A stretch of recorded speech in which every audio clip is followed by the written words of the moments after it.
Alors voilà, eh bien, bienvenue. Je vous souhaite la bienvenue aux travaux du Comité consultatif sur la réalité policière, les représentants de la Ville de Montréal. Merci beaucoup d'être là. Merci beaucoup de partager avec nous le fruit de vos réflexions. Je m'appelle Bernard Sévigné, je suis coordonnateur du Comité consultatif et je vais assumer la présidence de cette séance de travail. Je suis accompagné ce matin de Mme Nicole Gibault, de M. Alexandre Matte et Bonjour. de M. Louis Côté. Bonjour. Notre autre collègue, Marlene Jennings, malheureusement, elle a eu un empêchement ce matin, donc elle ne pourra pas se joindre à nous ce matin. Nous avons déjà reçu le mémoire de la Ville de Montréal. Évidemment, les membres en ont pris connaissance. Si vous me permettez, rapidement, je vais rappeler les consignes. Vous avez 10 minutes pour présenter les principaux points du mémoire et par la suite, lorsqu'il va rester environ une minute, je vous ferai signe pour vous appeler à conclure. Et par la suite, on a une vingtaine de minutes d'échange, questions-réponses par les membres du comité consultatif. Alors, là-dessus, évidemment, il y a les fonctionnalités. Si, ben, dans votre cas, vous êtes les trois ensemble, donc la main, quand on lève la main, je pense que cette fonctionnalité ne sera pas nécessaire. L'audience est enregistrée et l'enregistrement va être mis sur le site Internet du ministère de la Sécurité publique demain, mais cependant, votre mémoire a déjà été rendue publique ce matin. Alors, là-dessus, Madame Filato, je vais vous laisser la parole, peut-être présenter les gens qui vous accompagnent et par la suite, lorsque vous serez prête, alors on commencera le décompte du 10 minutes pour la présentation. Alors, la parole est à vous. Merci beaucoup. Donc, bonjour à toutes et à tous, Monsieur Sévigné, Madame Guibault, Monsieur Côté, Monsieur Matte.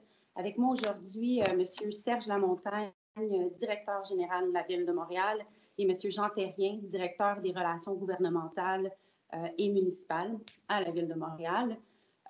Donc, il me fait vraiment plaisir de pouvoir aujourd'hui, bien que virtuellement, m'adresser à vous dans le cadre de ces audiences. Je tiens à dire que nous saluons vraiment ces démarches, la modernisation de la police et des services. C'est une réflexion que nous entamons depuis un certain temps, je vous dirais, autant avec le service de police, mais également avec la population. À la Ville de Montréal, nous avons la Commission de la sécurité publique qui siège régulièrement et ça nous permet d'échanger justement avec la population.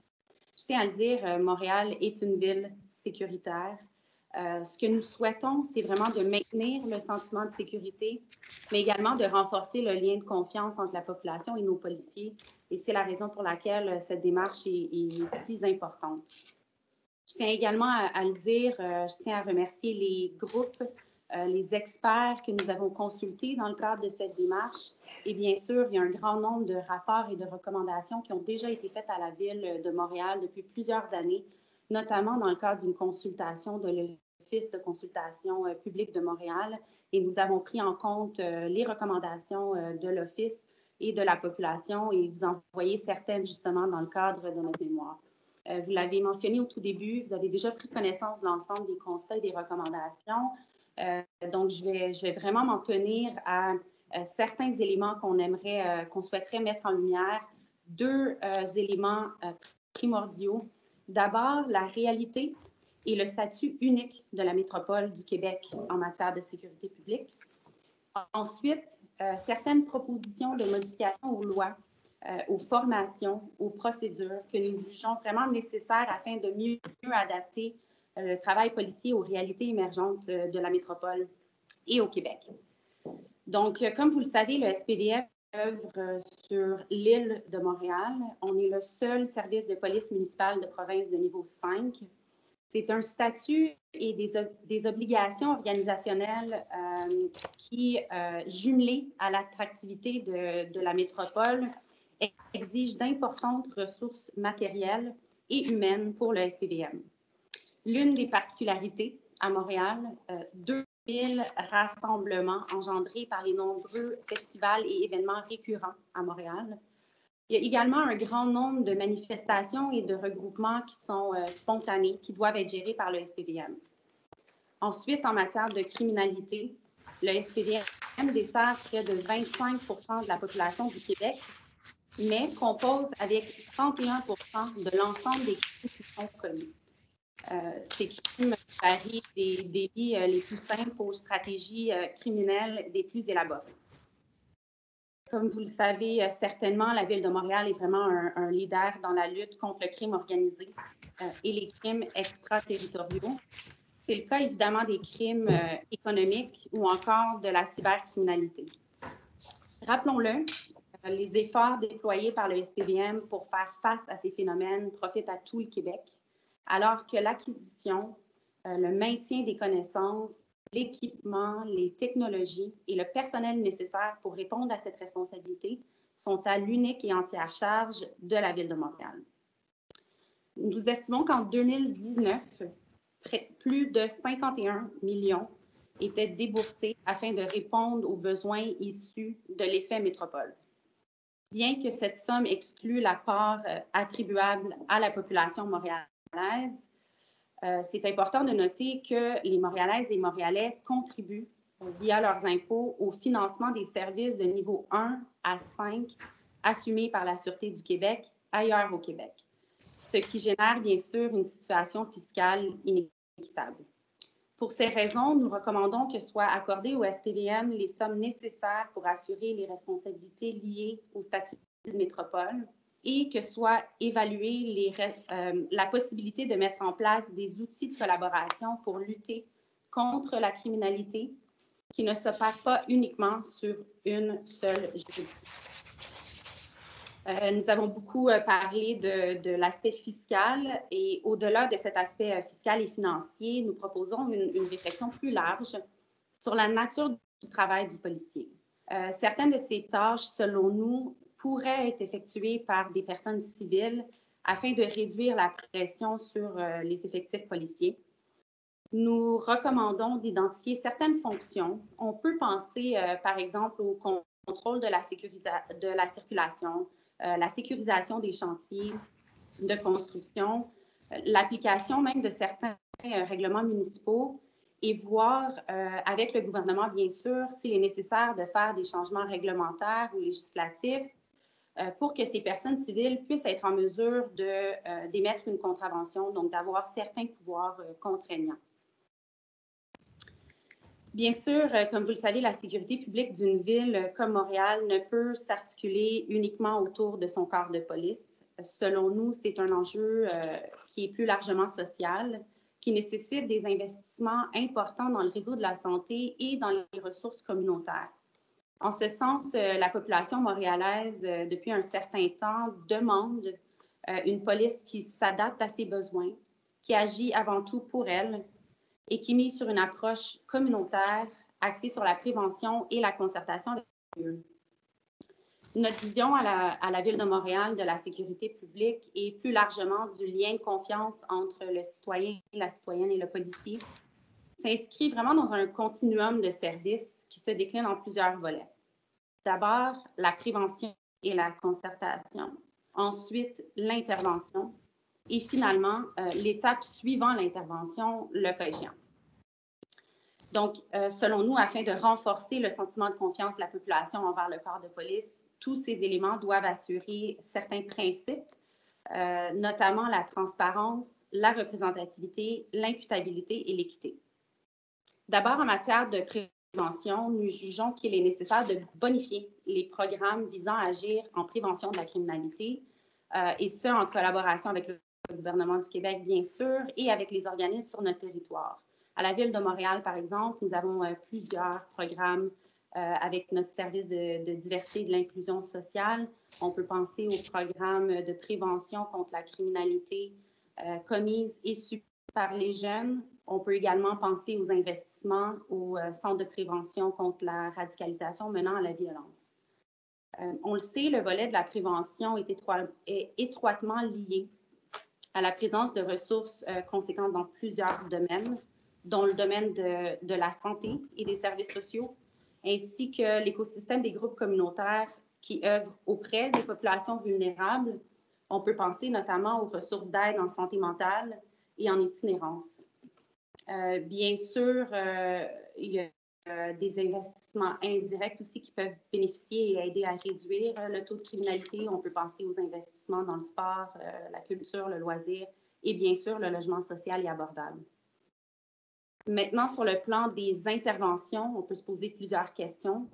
On le sait, nos policiers, nos policières sont de plus en plus appelés à intervenir dans des situations relevant davantage de la santé publique.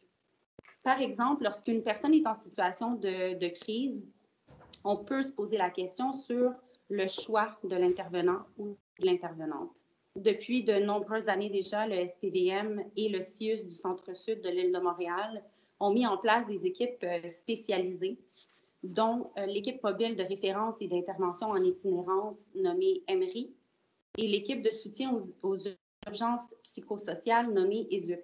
Ce sont des policiers qui sont affectés à des équipes mixtes, donc des duos, un professionnel de la santé et un policier ou une policière pour leur permettre de répondre adéquatement à des situations qui nécessitent une expertise qui va au-delà de l'expertise ou de la formation du policier ou de la policière.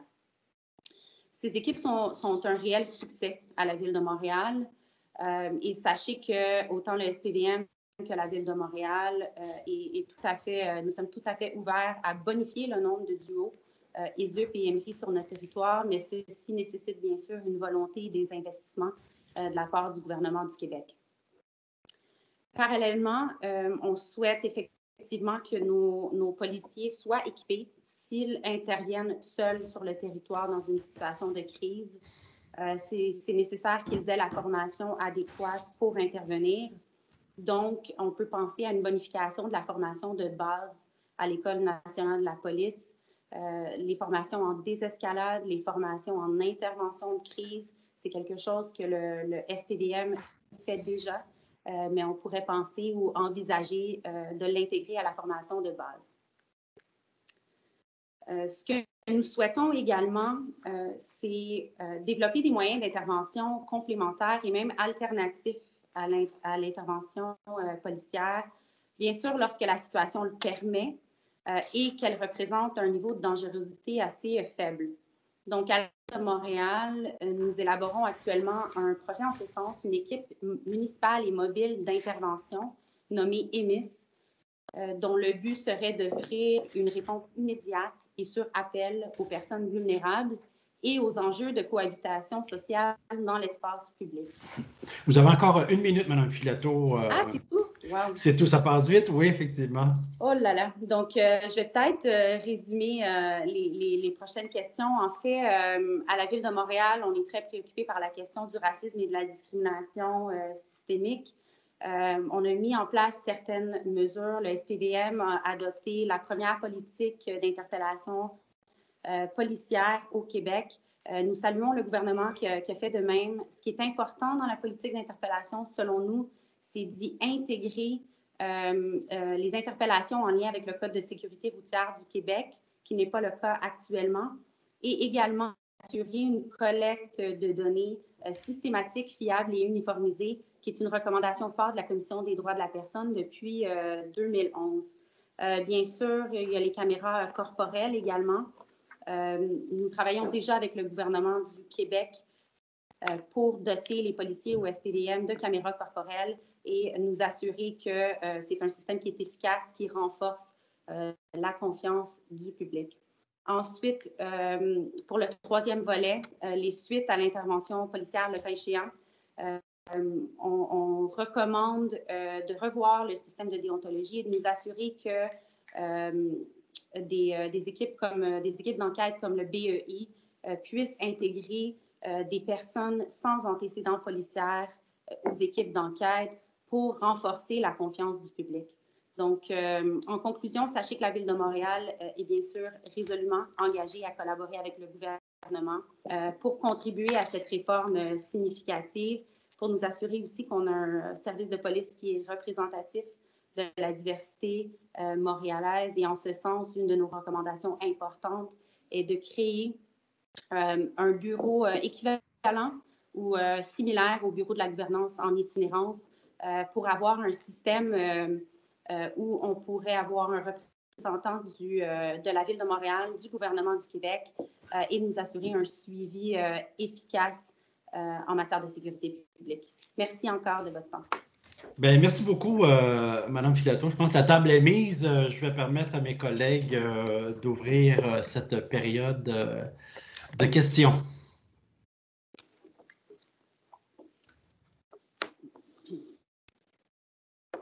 Alors, Madame Gibault. Bernard, est-ce que oui, allez-y, allez-y. Oui, allez-y, c'est à vous. Bon. Bonjour à tous, merci d'être présents. Une question, on verra par la suite là, avec les questions de mes autres collègues. Sur les équipes mixtes, vous parlez de policiers, experts, etc., qui fonctionnent très bien. Est-ce que pouvez-vous me parler un petit peu du partage d'informations? Parce que c'est sûr qu'en matière de, souvent en matière de santé mentale, etc., est-ce que vous avez je sais qu'il y a des limites là, avec la loi sur l'accès à l'information puis la protection de la vie privée, mais est-ce qu'il y a des partages avec, êtes-vous en mesure d'avoir une collaboration de partage d'informations dans ce sens-là?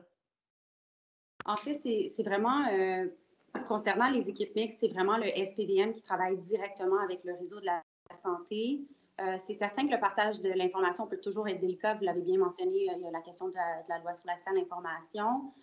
C'est une des raisons pour lesquelles nous souhaitons justement mettre en place un comité avec le gouvernement, avec quelqu'un du réseau de la santé, parce qu'on le sait, il y a un lien intime entre le réseau de la santé et la sécurité publique. Donc, c'était une des façons qu'on envisageait justement pour faciliter le partage de l'information. Bien sûr, le SPVM pourrait être présent, mais pour nous, c'est primordial d'avoir ces espaces d'échange. Parfois, c'est très difficile pour nous à la Ville de Montréal. Je ne sais pas si M. Terrien veut renchérir ou M. Montagne, mais parfois, c'est difficile pour nous justement de saisir qui est la bonne personne pour nous donner cette information, à qui revient la responsabilité justement en matière de santé. Parfois, on s'adresse au CIUS, parfois, on s'adresse au réseau de la santé.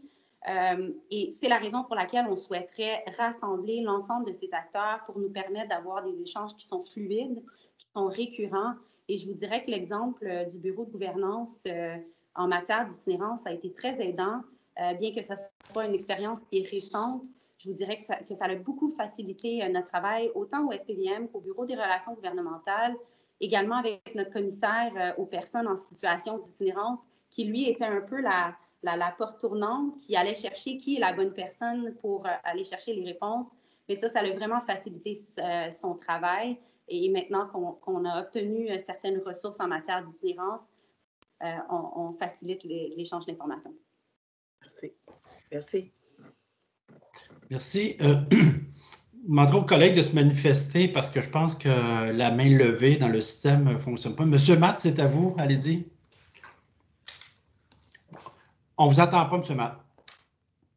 Votre micro. Ça va être utile d'ouvrir le micro, effectivement. Je voudrais vous revenir, madame, sur ce que vous avez mentionné sur le BEI avec les enquêteurs sans antécédents judiciaires. J'aimerais ça que vous élaboriez un petit peu plus sur. Je comprends qu'il ne faut pas qu'il y ait d'antécédents, mais au-delà de ça, est-ce que c'est des personnes racisées? C'est quoi?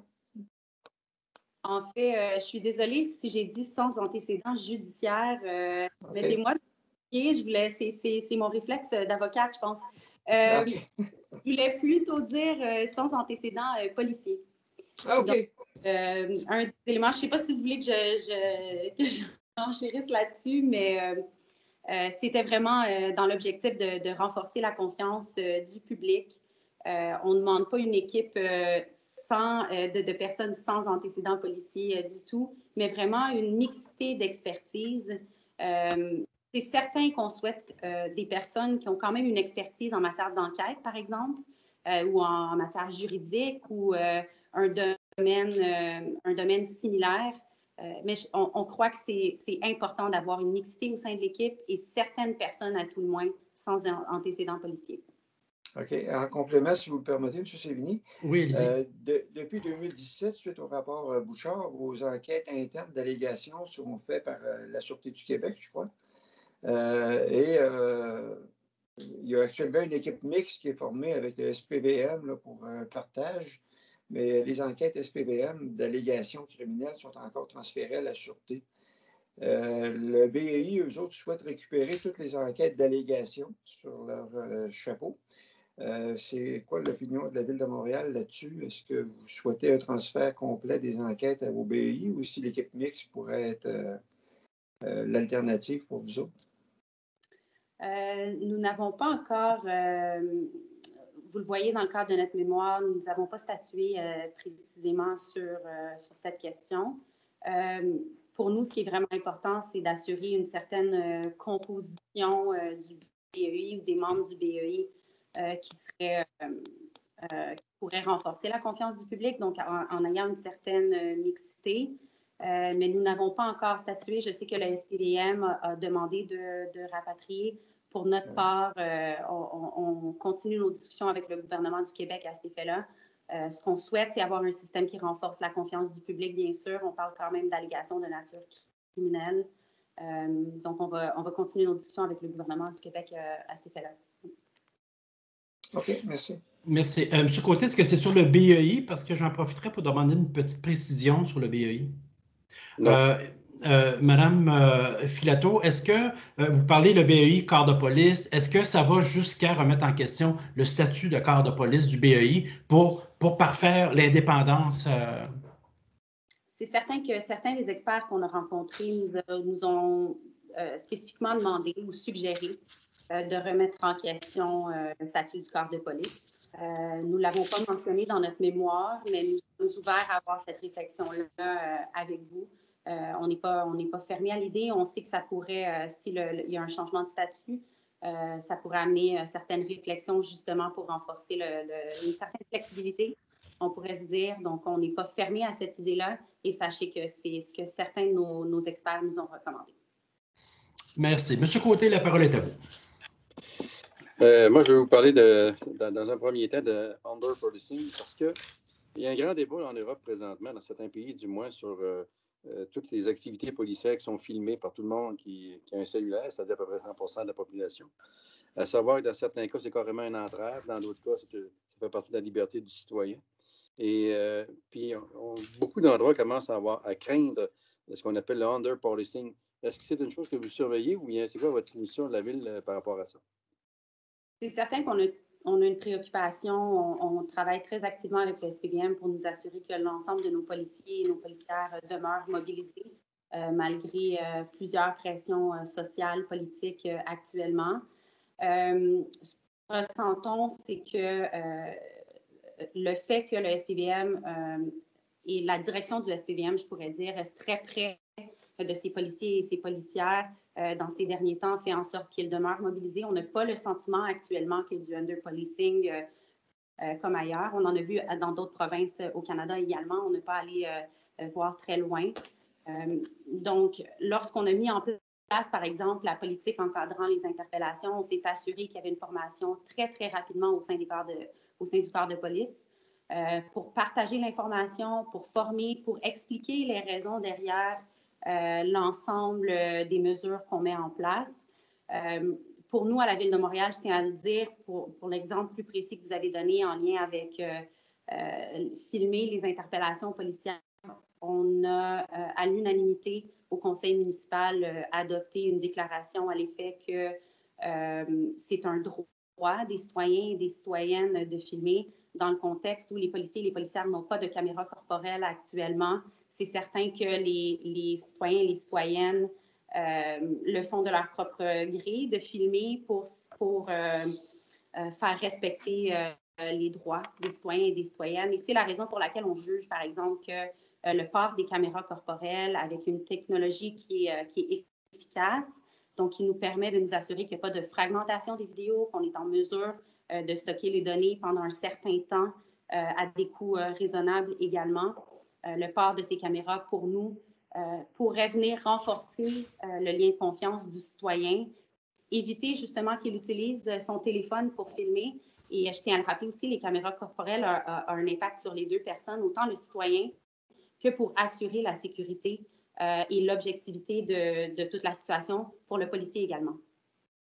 J'aurais une deuxième partie là-dessus. On parle d'underpolicing, mais on parle aussi de beaucoup de defund police. Il y a un bruit de fond qui dit que présentement, le budget à SPVM serait coupé de plusieurs dizaines de millions dans le prochain budget. Pouvez-vous nous confirmer ou nous infirmer cette situation-là? En fait, effectivement, il y a un mouvement, il y a une partie de la population qui a demandé de définancer la police. Nous, on a présenté le budget de la Ville de Montréal. Donc, à ce niveau-là, il n'y aura pas de réduction du budget du SPVM cette année. Je tiens à le mentionner, le mouvement du définancement de la police demande beaucoup de choses qui vont bien au-delà de définancer. C'est sûr que c'est un élément qui est important de réduire, ou la demande est importante de réduire le budget, mais l'objectif derrière ça rejoint beaucoup des demandes qu'on fait aujourd'hui dans le cadre de notre mémoire. Donc, d'investir massivement dans les interventions sociales et communautaires, dans nos équipes mixtes, Emery et ZUP. Donc, nous assurer que le réseau de la santé est suffisamment financier pour répondre aux besoins. Que quelqu'un est en situation de crise, qui est la bonne personne pour intervenir dans cette situation? Les équipes mixtes peuvent répondre à ça en partie. L'équipe EMIS également, qu'on a mentionné, donc pour la cohabitation sociale. Mais pour répondre précisément à votre question, il n'y a pas de réduction du budget du SPVM cette année. Oui. Madame Gibault, je permettrais oui. à M. Lamontagne, notre oui, directeur. tout à fait. Je pense que mon seul point, c'est, comme Mme Pilato l'a dit, on a présenté notre budget. Juste pour contextualiser le budget de la Ville, avec la pandémie, on a dû investir près de 85 millions cette année de sommes supplémentaires en intervention sur le territoire. Et principalement, dans le 85 millions, c'est en lien avec les populations vulnérables. Donc, au-delà des fonds de police, je vous dirais qu'il y a un enjeu de sécurité publique, d'intervention, qui vont au-delà du budget du service de la police. C'est l'impact du phénomène de cohabitation sociale actuellement qui fait en sorte que la Ville doit investir de façon importante. Et la mairesse, en présentation du budget la semaine passée, je vais utiliser ces termes, c'est pas aujourd'hui le moment de diminuer le budget du service de la police, c'est le moment aujourd'hui d'investir dans la cohabitation sociale. Et je reprends ce que Mme Filato disait. Pour nous, il y a les trois éléments. Il y a la sécurité publique. On voit actuellement qu'il y a des enjeux de sécurité dus au contexte actuel, mais il faut intervenir à deux autres niveaux. Le niveau communautaire, donc beaucoup plus de travailleurs sociaux en amont, et avec aussi les citoyens. On a un programme, nous, qui s'appelle Tandem depuis plusieurs années, qu'on est en train de revoir, et on pense que c'est par ce trio budgétaire-là qu'on va réussir à passer à travers et faire en sorte que la Ville de Montréal est renommée au niveau mondial sur la sécurité urbaine. Les gens, ils viennent à Montréal parce que c'est sécuritaire. Et quand c'est sécuritaire, c'est parce qu'on a un service de sécurité publique qui est très performant, mais aussi par ce tissu social-là qu'on doit mettre. Et on a besoin d'un investissement supplémentaire pour travailler en amont de la problématique. Et la problématique, elle est encore plus grande dans le contexte actuel. Merci, M. Lamontagne. Madame Gibault, c'est à vous.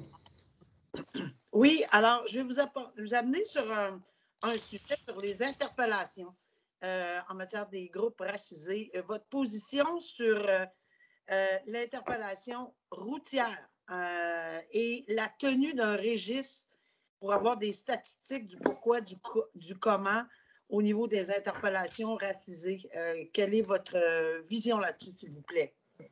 Pour nous, c'est absolument essentiel d'avoir lorsque vous dites un registre, c'est vraiment d'avoir une collecte de données qui est systématique. Pour nous, c'est absolument essentiel. C'est la raison pour laquelle on a mis en place une première politique encadrant les interpellations policières au SPVM. Et dans notre politique, on parle justement de la collecte de données.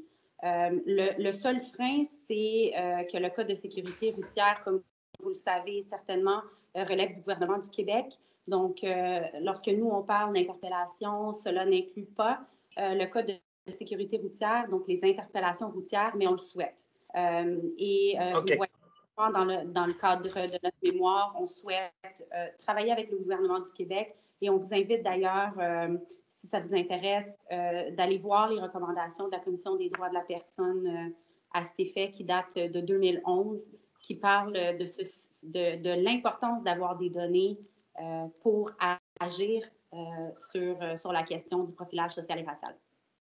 Donc, complémentaire, vous souhaitez vraiment une modification, possiblement une modification législative dans le cadre du Code de sécurité routière, évidemment, qui est un frein présentement. En fait, de notre compréhension, c'est vraiment une question du système informatique du SPVM qui n'est pas arrimé actuellement avec le système informatique du gouvernement du Québec. Ce que nous, on comprend, c'est qu'il doit y avoir des modifications pour nous assurer que la fiche utilisée par le SPVM est la même que le gouvernement et qui nous permet justement de collecter les données raciales, les données... Non, moi, ce n'était pas là-dessus, c'était sur les interpellations routières. En effet. OK, alors c'est une modification législative du Code de sécurité routière que vous souhaitiez. En fait, de notre compréhension, si la politique québécoise encadrant les interpellations policières inclut un volet sur les interpellations routières, de notre compréhension, c'est suffisant. Mais on pourrait avoir des échanges avec le gouvernement du Québec si une modification du Code de sécurité routière est importante. Nous, ce qui est important, c'est d'avoir un encadrement pour le policier ou la policière, un encadrement clair à l'effet que lorsqu'une personne est interpellée, cette interpellation doit se faire pour des raisons qui excluent tout motif discriminatoire prévu aux chartes, donc à la Charte québécoise et à la Charte canadienne. Mais selon nous, ça peut se faire via une inclusion de cette notion dans la politique encadrant les interpellations policières du gouvernement du Québec. Merci. Dites-moi, Mme Filetto, dans le mémoire, là, vous évoquez la nouvelle criminalité, cyber, fraude, crime économique, et vous parlez d'un resserrement ou d'une consolidation des équipes mixtes.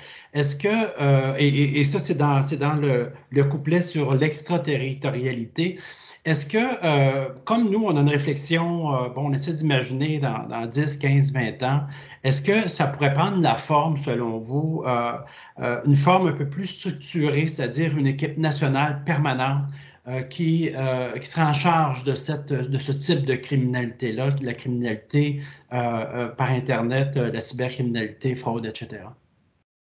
Si vous me permettez, je passerai la parole à M. Lamontagne.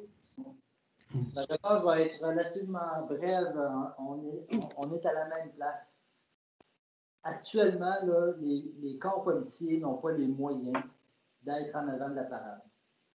Et le jour, on ne voit pas le jour où chaque corps policier va être efficace.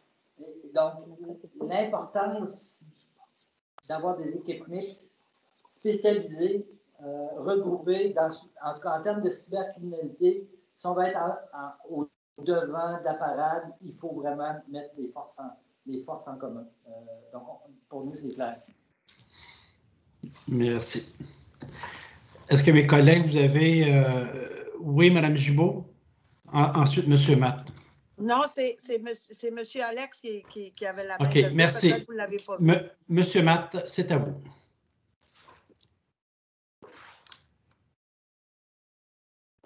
Votre micro, M. Matt. Ben voilà. Vous m'entendez? Oui. Oui. Je vais vous emmener sur le rôle de la Commission de sécurité publique. On a entendu plusieurs groupes et également, bien sûr, le SPVM. Et ce qui ressort, c'est que le comité est intrusif dans les opérations policières, ou en tout cas dans les méthodes d'enquête ou les outils d'enquête.